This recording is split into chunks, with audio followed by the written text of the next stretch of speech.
நண்பரா நினைச்சவங்களுக்கெல்லாம் உதவி செய்திருப்போம். அவங்க கூப்பிடும்போது அவங்களுக்கு நம்ம நன்மை செஞ்சிருப்போம். ஆனா பார்த்தீங்கன்னா, ஒரு காலத்தில நம்மை பற்றியே அங்கங்க தூசித்து கொண்டு இருப்பாங்க. தூசித்து திரிந்து கொண்டு இருப்பார்கள். நம்ம இடத்துல வரும்போது நன்றாக பேசுவார்கள். நன்றாக இருப்பார்கள். எல்லாவற்றையும் பேசுவார்கள். ஆனா, நமக்கு பின்பாக போய் நம்மை பற்றியே தூசித்து திரிந்து கொண்டிருப்பார்கள். இவர்கள் என்ன சொல்வது? அதனால நம்ம எதுவுமே பேச வேணாம் பிரியமான தேவச்சனமே. எல்லாவற்றையும் ஆண்டவர் பார்த்துக்கொள்வார். ஏன்னா, அவரும் தானே எல்லாரையும் பார்த்துட்டு போயிருக்கிறார். எவ்வளோ சத்துருக்கள் எழும்புனாங்க அவருக்கு.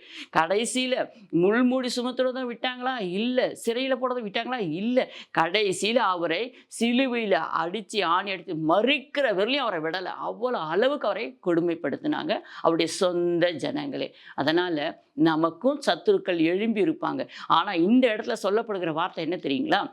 உங்களுக்கு சத்துரு எந்த அளவுக்கு எழும்புறாங்களோ, அந்த அளவுக்கு கர்த்தர் உங்களுக்கு பந்தி ஆயத்தப்படுத்துவேன்னு சொல்லி தாவீது ராஜா தைரியமா சொல்லுகிறார்.